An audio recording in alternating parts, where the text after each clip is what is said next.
Саламатсыздарбы, парламентаризм сабактары талкуусун баштайбыз. Бүгүнкү тема жол кырсыгы маселеси. Студиябыздын коноктору депутат Рыскелди Момбеков жана Ички иштер министрлигинин кайгылуу милициясынын башкы башкармалыгынын жетекчисинин орун басары Иманалы Саркулов. Кош келдиңиздер. Алгачкы суроого өтөрдөн мурда жыйындар залынан алынган кыскача тасмабыз бар, көрүп алсак. Сирияда согуш болуп аткан жерде бир күндө ушунча адам өлбөйт болуш керек. Илгери согуштан келчү. Баланча киши оккушту, түгүнчө киши оккушту деп. Фронттон келгенде эле сводка келип атпайбы? Ички иштер министрлиги эмне кылып атат? Мен ичим жылып атат да ушул ички иштер министрлигине. Же булар ОПГ менен күрөшүп атабы, же ОПГ булар менен күрөшүп атабы? Реформадан такыр нерсе жок. Генералдарды алып атат. Мына ушул кайрылуудан кийин Кыргыз өкмөтү чукул жыйын өткөрүп, жол коопсуздугу боюнча абалды өзгөртүү аракети менен жанагы кайгылуу кызматынын өзгөртүп башка жаңы жана жол коопсуздугу боюнча башкармалык түзүү чечимине келди. Себеби эмнеде? Мындан кандай натыйжа чыгат? Негизинен ушу Кыргыз Республикасынын аймагында жолдордо болуп аткан кырсыктар бул кечеүнкү эле чыгып аткан көйгөйлүү маселе эмес. Мына чынында ошо жылдын башында эмес, былтыр деле, мурдагы жылы деле президент тарабынан, Кыргыз Республикасынын жогорку кеңешинин депутаттары тарабынан, өкмөт тарабынан байма-бай көңүл бөлүнүп келаткан маселе. Андан сырткары мына ошо жол кыймылынын коопсуздугуна июль айында өткөн президенттеги коопсуздук кеңешинин отурумунда дагы көңүл бөлүнүп, өзүнчө бир маселе болуп каралган. Ошол жерде ушу жолдорду акыбалды, жолдогу акыбалдарды жакшыртуу боюнча комплекстүү иш-чаралар белгиленген да. Ошол эми комплекстүү иш-чаралар августтун 30-сунда өкмөттүн токтому менен бекитилип, ошонун алкагында азыр мына ошол жол кыймылын көзөмөлдөө багыты реформага учурап отурат. Азыр патрулдук милиция башкы башкармалыгы жоюлуп, анын ордуна жол кыймылын көзөмөлдөө жаңы башкы башкармалык түзүлдү да.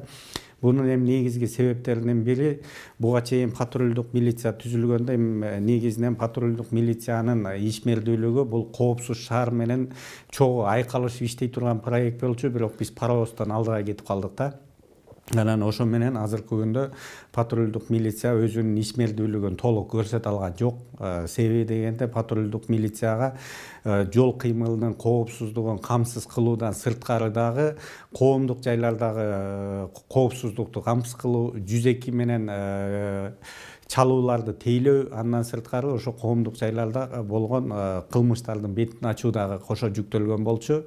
Ошонун 4 функциянын ичинен ошо жол кыймылынын коопсуздугун камсыздоо бул негизги эмес, акыркы функциялардын бири болуп калганда. Ошого байланыштуу азыр өкмөт тарабынан чечим кабыл алынып, бул дагы ошо Ички иштер министрлигинин сунушу менен мына жаңы токтом кабыл алынды 9-ноябрь күнү 734-саны менен.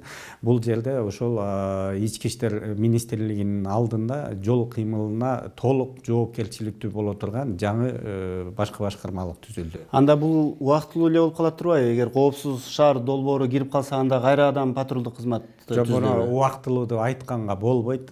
Себеби дегенде мына коопсуз шаар бул эми Кыргыз мамлекетинде этап менен кетет дагы. Бул биринчи Бишкек, Ош шаарларында, андан кийин баягы андан кийинки чоң шаарларда ошентип баягы кете берет. Ал эми жол кыймылы менен алектенген кызмат бул өзүнчө бөлүнүш керек экен деп биз мына азыр жакынкы жана алыскы өнөктөштөрдүн дагы опыттарын карап көрдүк. Ошол эле Россия мамлекетин, Белоруссия мамлекетин алып келе турган болсок, ал жерде ошол эле баягы жол кыймылы менен алектенген өзүнчө структура сакталып калган.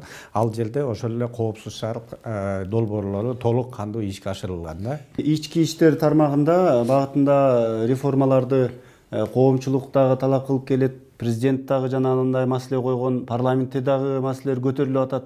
Алгачкы кадам же болбосо соңку мына өкмөттүн кадамы сиздерди канааттандырдыбы? Ошол кызматтын тиги аты өзгөрүлгөндө эле анын ички мазмуну өзгөрүп реформа жүрөрүнө ишенесиздерби? Жок, мен жеке эл өкүлү катары айтып коеюн, мен ишенбейм. Булар Иманалды айтып келди, 17-июлда президент Алмазбек Шаршеновичтин коопсуздук кеңешинде бул маселе каралган болчу. ошондон бери 3 ай өттү, бир дагы иш-чара натыйжасын берген жок. Тескерисинче кайта көбөйүп кетти. Акыркы күндөрү өздөрүнүн апагайына жетти. Анан бизди депутаттарды бул жерден кыйкыртпай эле өкмөт өзү чукул жыйында өткөрсө болот эле да. Же биз көргөндө өкмөттүн кишилери көрбөй калдыбы? Ички иштер министрлиги качан өкмөттө бул маселе көтөрүлгөндөн кийин анан жок, УПМду жоёк, биз паровоздон алдыга түшүп кетип калыптырбыз. Эми кайта башында бул реформа туура эмес болгон. ППС менен ДПСти бириктирип койгон. ГАИни жарым-жартылай сен участкой болосуң, участкойду сен жарым-жартылай ГАИ болосуң дегенчи. Булар жанагы коомдук тартипти дагы, анан жолдун коопсуздугун дагы кыскартабыз деген негизинде патрулдук милиция деп санын көбөйтүп ошондой реформа карышкан. Кража бүгүнкү күндө жанагы талаптануучулуктар же болбосо уурулуктар азайды. Азайган жок да. Мына мен өзүм Жаңгонушта жашайм. Мен өзүм үйүмө 3 жолу урур кирди. Мен үмүтүм өсүп койгон. Таба албайт, таппайт да. Жол кырсыктар азайды. Азайган жок. Азыркы күндөгү өкмөт шашылыш түрдө ички иштер министрлиги белгилеген жанагы токтомго макул болуп коюшту. Бул комплекс иш-чара эмес. Эгерде ушундай түзө турган болсо, мына Иманалдын бул тармакта кесипкөй адис эмеспи? Бул баардыгын билет. Анын ыйгар муктарын кеңеш керек. Аларды дайындоо маселелерин караш керек. Бүгүнкү күндө сабакты жолдо жанагы айдоочуларга сабакты ким берет? Жеке менчик адамдар берет. Жеке менчик мектептер берет. Праваны ким берет? Мамлекеттик каттоо берет. Жоопту ким берет? Май берет. Ушунда башаламандыкта бирөө сабак берет, акчасын алат. Ага канча курсант окуганы кажет. Тигиге канча адам права алганы кажет. Чөнтөккө чыгып атат, өкмөткө түшкөн жок. Жеке менчик басмакана басып атат бүгүнкү күндө. Ошо айдоочулардын көбөлүгүндөгү техпаспорт, техталондун барын. Май. Анан булардыкын азыркы мен карап көрдүм. Булардын жанагы башкармалык түзүп атканчы. Убагында бизде башкармалык эмес болчу да. Убагында государственная автоинспекция болчу. Мамлекеттик деген макам бар болчу. Азыр бизде башкармалык кылып койбодукпу? Ал ошол эле Казакстанда, Өзбекстанда СССРден убагында эле калган система менен иштеп калат. Бизге караганда аякта 5 эсе аз жол кырсыктары. Мына азыр бүгүнкү күнгө чейин мен 700дөн ашып кетти, ош керек. Каза болгондор саны 700дөн ашып кетти. Ашып кетти. Бир жылда 1000 киши жол кырсыгынан качып атат. 5 жылда мына коопсуз шаарын кор болгону 5 жыл болду. 2012 жылда бери келе албай турат да. 5 жылда 5000. Ай, согушта да мынча адам өлбөйт. Тынчтык күнүндө Афганистанда мынча адамдан жоготкон эмеспиз да биз. Жол кырсыктарынан каза болгон адамдардын көрсөткүчү боюнча Кыргызстан көп жылдардан бери дүйнөдөгү мындай алдыңкы өлкөлөрдүн бири болуп эсептелип келатат. 2012 жылы эле мына ушул маселе козголуп, 2013-2014 жылдары мына Жогорку Кеңеште жанагы жол эрежесин бузгандардын жазасын көтөрүү аракети болду эле, көтөрүлдү эле. Бул өзүнүн натыйжасын бердиби? Дүйнөлүк саламаттыкты сактоо уюмунун акыркы жүргүзгөн иликтөө боюнча 2016 жылдын жыйынтыгы менен Россия, Казакстан, андан кийинки орунда эле Кыргызстан турат жол кырсыгында каза болгондордун жана жаракат алгандардын саны боюнча. Ал эми ошол Жогорку Кеңештин депутаттары тарабынан эң акыркы ошол административдик чараларды күчөтүү тартиби 2014 жылы мыйзам кабыл алынып, административ кодекске өзгөртүү толуктоолор киргизилип, ошондо 300 өлчөмдөгү штрафтар 1000 сомго чыккан. Айдоочулар мас болуп айдап жүргөндөр 1000 сом штрафында 1000 сом өлчөмүндө штраф төлөйт эле, алар 10 миңге көтөрүлгөн. Бизде статистика боюнча эң көп өлүм бул 2013 жылга туура келип, бир жылдын ичинде 1220 киши каза болгондо 2013 жылы. Ал эми 2014 жылы ошол Жогорку Кеңеш колдоп берген, өткөрүп берген мыйзамдын дагы сөзсүз түрдө мен ойлойм натыйжасы тийип атат. 1220дан 1022ге түшүп атат. Андан кийин 2016 жылы 938ге түштү. Быйылкы жылы мына 10 айдын жыйынтыгы менен эгер ала турган болсок, жалпы жол кырсыктарынын саны 10%га өсүп, 8%га өстү. Бирок каза болгон адамдардын саны былтыр 771ди түшкөн, быйыл 695 дээрлик 9,8%га. Эми айырма аз эле болуп атпайбы? Айырма тең эле болуп атат. Эмнеге натыйжа бербей атат? Мындан кийин дагы ошол жазаларды күчөтүш керекпи? Эмне кылыш керек? Жазаларды күчөтүү боюнча мисалы ошол Рыскелде мырза айткандай жанагы атын өзгөрткөндө эле жол кырсыгы азайып калбайт да. Туура. Себеби дегенде мына ошол биз азыр иликтеп көрдүк, ошол жол эрежесин одоно бузуп, жол кырсыгына алып келген негизги эрежелерди бузуулар бул ылдамдыкты ашырып айдоо, туура эмес маневр жасоо жана карама каршы тилкеге чыгып кетүү, анан мас акыбалында транспорт каражатын айдоо болуп чыкты да. Анан биз ошонун бардыгын анализ кылып туруп, азыр ошол администрациялык кодекске өзгөртүү толуктоолорду киргизүү, ошол жана мен атаган жол эрежелерин бузууларга мындан дагы күчөтүлгөн штрафтарды, же болбосо баягы айдоочулук күбөлүгүн убактысын ажыратуу мөөнөтүн дагы узартуу боюнча азыр сунуш даярдап, өкмөттүн деңгээлинде министрликтер менен талкуудан өтүп бүтүп атат. Азыр буюрса жогорку кеңештин карамына биз алып келип беребиз. Мен ойлойм, буну уже жогорку кеңештин депутаттары да колдоп берет деп. Андан сырткары мына өкмөт ошо айдоочуларды даярдоо мектеби боюнча сунуштарды дагы берип атышат. Ошолордун баарын текшерип, борборлоштуралы дегендей бул дагы бир реформалык кадам деп түшүндүрүп атышат. Ушул багытта депутаттардын сунушу кандай болор эле? Негизи бул кадамга мурдун эле барыш керек болчу, аз кеч барып атабыз. Бул жанагы эмне үчүн ушундай чукуларда азыр эле ушундай чечим кылып атат да. Бүгүнкү күндө ошол жанагы айдоочуларды окута турган мектептердин баардыгы жеке менчик, алар уруксат кагазын алып лицензиялап эле берип атат. Алардын өздөрүнүн тажрыйбасы барбы жокпу, базасы барбы жокпу, техникасы барбы жок, караган жок. Лицензия бар, аларга курсанттарды кабыл алат дагы, анан окуду деген немени берет, анан кийин барат дагы мамлекеттик каттоо кызматтан укуга алып атпайбы. Мына ыманар айтып атпайбы, 83% бүгүнкү күндөгү жол кырсыктарына кабылган адамдарды айдоочунун күнөөсү менен болуп атат да. Демек бизде бул жаатында ошолорду буга чейин жок кылса болот болчу да. Бул статистика бүгүн эле пайда болгон жок да. Былтыр деле ушул болчу, мурдагы жылы деле ушул болчу. Бул бир. Экинчи, мени түйшөлткөнү азыркы өкмөт ушундай чукул кадамга барып, анан майы кызматкерлердин санын көбөйтөбүз деп атат да. Кече бүгүн бирөөдөн сурасам айтат, бизде 66 километр жолго бир майы кызматкери туура келет экен да. Манан айтканым 300 километрге бир майы кызматкери. Азыр штаттык санын көбөйтүп атат да. Ай, штаттык санын көбөйткөндөн жол кырсыгы азайып кетпейт. Мен керт башы менен кепилдик берем. Айыппулдун санын көбөйткөн менен жол кырсыгы азайып кетпейт. Эгер биз айыппулдун санын канчалык көбөйтсөк, майылердин сабашкасын ошончо көбөйтөбүз. Алардын тарифин көтөрүп беребиз. 20 миң кылып кой. 20 миңди эч ким төлөбөйт. Лучше ошол турган жерден по месту эле 3 миң сом, 4 миң сомдон расход кылышат. Бул системалуу да. Менимче штат майылердин штаттык биримдигин көтөргөнчө, алардын айлык майнасы таша 100 майынын кызматкеринин штаттык бирдигин карап чыкканча 100 видео байкагычты коюп койсо, жолдор коюп, мисалы Ош Бишкек Ош жолунда 100 видео байкагычты коюп койсо, ал өзүн 1 жыл эмес, 6 ай дактайт. Анткени ал 24 саат турат. Майы кызматкери суу самырда 24 саат тура албайт. Ашып кетсе 4 саат турат. Тиги 24 саат турат. 24 саат кыштын суугунда, жайдын ысыгында иштейт. Анан эң негизгиси ал акча ала албайт. Акча ала албайт. Ал өзүн өзү дактайт. Ал канча киши каттуу ылдамдыкта келатканын байкайт, фиксировать этет. Акча түшөт. Бул бюджетке дагы пайдасы бар. Бунун адам өмүрүнө дагы пайдасы бар. Бунун жол коопсуздугуна пайдасы болуп атпайбы? Айдоочулардыкы бул бир. Экинчиден техникалык кароо дегенди биз болсо 2012-жылы бир кайсы өкмөт башчынын буйругу менен жокко чыгарып салганбыз да. Туурабы? Мына бул жерден дагы бунун экономикалык дагы пайдасы бар болчу. Машиналардын жылда ошол бир жолу техникалык каттоон өткөрүп турса, бюджет үчүн өтө чоң каражат келмек. Мына ошонун эсебинен эле жана коопчуларды киргизип койсо болмок болчу. 1 миллион машина бар Кыргызстанда. Туурабы? 1000 сомдон техосмотр болсончу 1 миллиард сом. 1 миллиард сомго сен 6-7 шаарга камера коюп койбойсуңбу? Сервер менен коюп койбойсуңбу? Ал 6 айда актап коет атпайбы? Мына ушул кадамга эмне үчүн өкмөттүн барбай жатканы мени таң калтырат да. Адам өмүрү барлык нерседен кымбат турат да.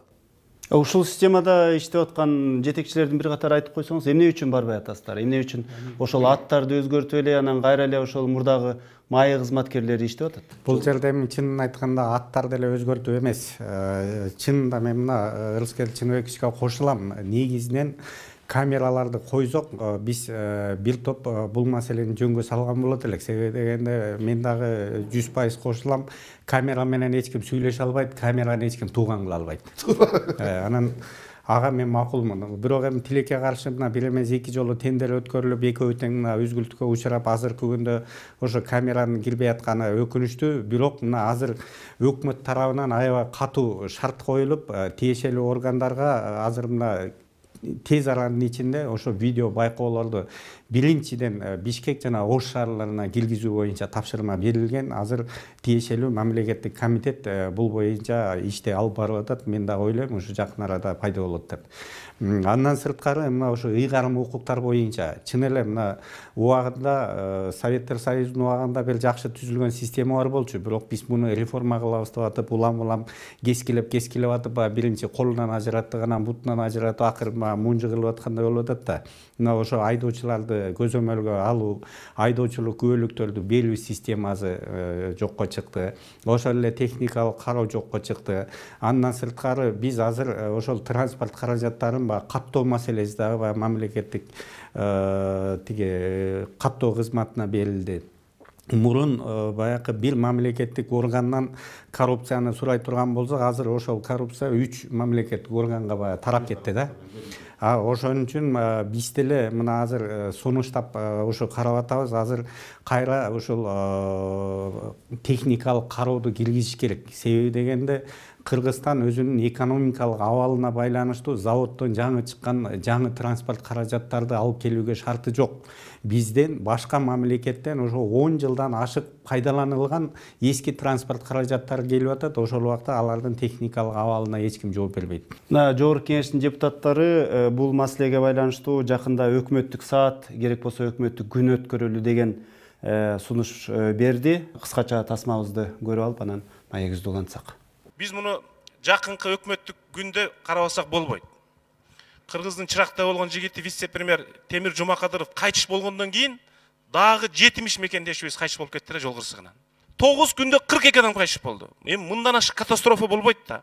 Ушуга байланыштуу суроода, эгер жогорку кеңеш бул маселеге токтолуп, кеңири өкмөттү чакырып, адистерди чакырып карай турган болсо, эмне натыйжа чыгат деп ойлойсуз? Же кайра эле ушул баягы маселелерди айтып эле тарап кетебизби?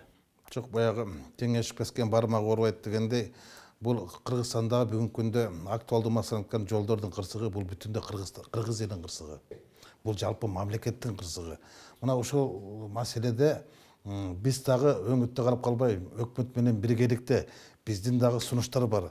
Эмне үчүн маселен өкмөт дагы азыр чукул эле жыйында жанагы бир башкармалыкты жоюп, экинчи башкармалыктын атын алмаштырып койбодубу? Бирок көпчүлүктүн көйгөйүн, элдин көйгөйүн биз да айтышыбыз керек да. Депутаттар жанагы жогорку кеңеш бул өзүнүн көзөмөлдүк функциясы болгондон кийин биз эмнени көзөмөлдөйбүз? Биз көзөмөлдөш үчүн ушул өкмөттүн токтому туура болду. Бирок кечеги чыккан токтом бул жетишсиз. Бу жерде комплекс иш-чаралар алып барыш керек. Мына айтпадыбы? Жана техникалык кароону кайта кырыш керек деп, мамлекеттик каттоо кызматы. Алар ыйгарым укукту алып алган булардан. Булардан алып алган. Бирок эч нерсе жооп бербей атпайбы? Эч нерсеге жооп берип атпайбы? Майлер билбейт. Алар ким аткан? Анан жанагы эгер жол эрежелерин бузгандан кийин, канча жол бузгандан кийин кайра ал экзамен бериш керек да. Мына бул системалардын баардыгы каралган эмес да. Бул айтып атпайбы? Жыл сайын реформа деп келип туруп, эч нерсе жок калган. Эмне үчүн жок? Мына бул жогорку кеңеште бир эмес 2 ички иштер министри отурду. Мурунку өкмөт башчылары отурду бул жерде депутат болуп. Мурунку министрлер баардыгы отурду. Ошон үчүн биз мен ойлойм, ошол жанагы өкмөттүк күн боло турган болсо, биз ошо толук маалымат алып, анан кандай кемчиликтер бар, эгер керек болсо мыйзамга өзгөртүү киргизип берейик. Керек болсо ошол жана айыппулдарды көтөрүп берейик. Керек болсо жанагы өкмөттүн мурунку бүгүнкү күндө тоскоолдук жараткан токтомдордун баарын жокко чыгарып берейик. Кайра бир жаңгылып туруп, эми бул системанын реформаны жалпы жогорку кеңеш өкмөт менен биргеликте иштеп чыгышыбыз керек. Бул жалпы Кыргыз мамлекеттин кызыкчылыгы болуп атпайбы? Бул бир эле бийлик бутагынын жоопкерчилиги каралбаш керек да. Бу жерде мүмкүн мурун жогорку кеңештин да бир кайсы бир токтомдорду чыгарып, тоскоолдуктарды жараткан чыгар.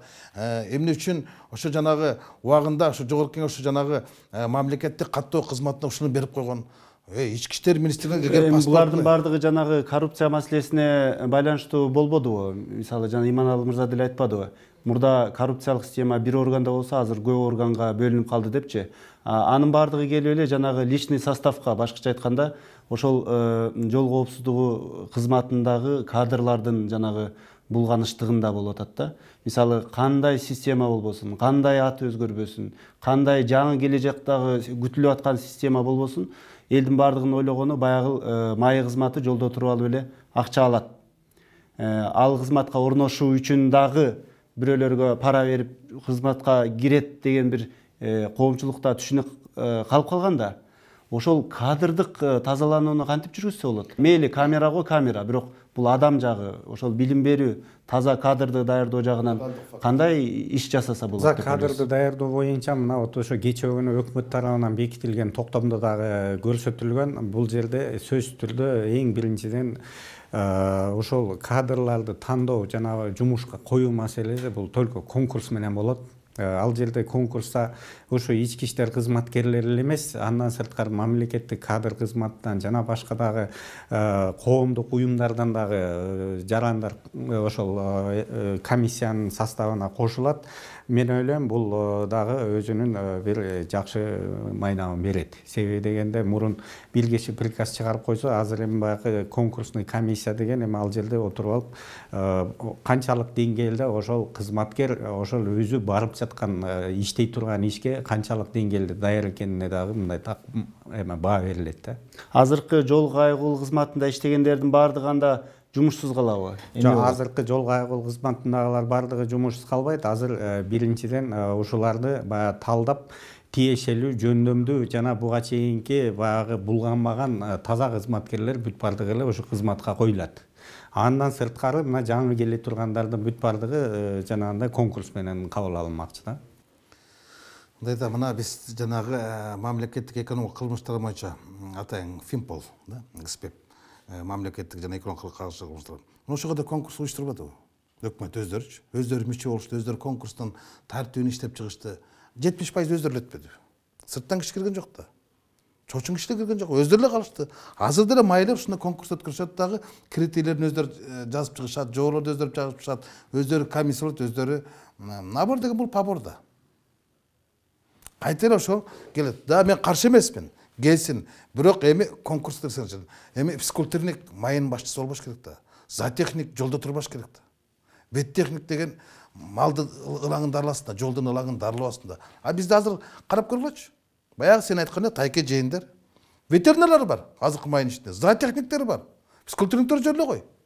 Анан кантип биз ошолдон талап кылабыз. Маселен азыркы бүгүнкү күндөгү мен билгенден ошо жанагы жол тармагын көзөмөлдөгөн МВДнын атайын кураторлор бар да. Май эмес, май кызмат иштеген эмес. Автожолдун немеси боюнча билими жок. Анан кимден талап кылып атабыз биз? Мына тиги балык башынан сасыйт дегенде ошол жактан баштап түшүш керек болчу.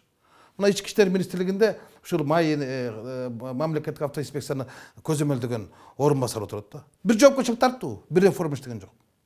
Канча деген жол кысылтырат. Эгер СССРдин убагында бир жумада 4-5 киши кайтыш болуп кетсе, ошол жерден бардыгын кызматтан алчу. Керепкерчилик жоопкерчилик тартчу. А бизде жоопкерчилик жок болот атпайбы?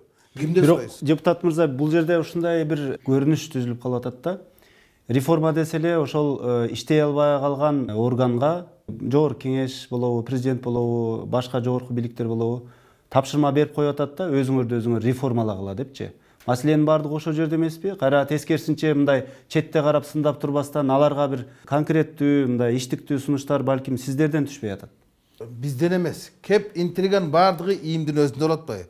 Мына коопсуздук шаар боюнча биз соттошотабыз дейт. 5 жыл болду. Мына ошол келген алгачкы жанагы коопсуздук шаарды курам деген эме 80 миллион сом менен келген. Андан кийин кытайлыктар деле чыкты 50 миллионго деп. Анан молдавиялык ишкерлер чыкты 30 миллионго деп. Аягында Кыргыз Телекомдун башчысы айтты, мен 10 миллион сомго эле буну ишке ашырам деди. Мына көрбөйсүңөрбү? Эмне үчүн 4 жылда буну баасы кетип кетти. Берде тар чөйрөдө кызыкчылык деген бар. Тендер деген жана тең бер деген саясат да. Ошол жакка айтканда коопсуздук шаарды коркпой эле киргизиш керек. Бюджеттен азыр алгачкы этап үчүн акчаны киргизиш керек. Мына ушул натыйжасын берет. Биз эч кандай реформасы жок эле камераларды коюп туруп, ошо Бишкек шаарынан баштайлычы. 2-3 айдын ичинде эффект бербесе, анда бул ошо жоопкерчилик тартыш керек да. Бул эң жакшы эффект берет. Ошол Москвада деле, Алматыда деле, Душанбеде, Ташкентте берген эффектини Кыргызстанда бербей калабы? Аларда деле кудум эле биздикиндей да. Мына ушуга барбай атат да. Ушул реформага барбай атат. мына ушуну жолго сала албай атат. Каражат 2018-де каралбай тур. Мына биз азыр Бирок сиздер ушуну талап кыласыздар дейми? талап кылабыз, көзөмөлгө алабыз. Маегиңиздерге рахмат. Ушун менен бизге бөлүнгөн убакыт соңуна чыкты. Парламентаризм сабактары талкуубуздун кезектеги чыгарылышында биз жол коопсуздугу жана жол кырсыктары маселесин кеп кылдык. Саламатта калыңыздар.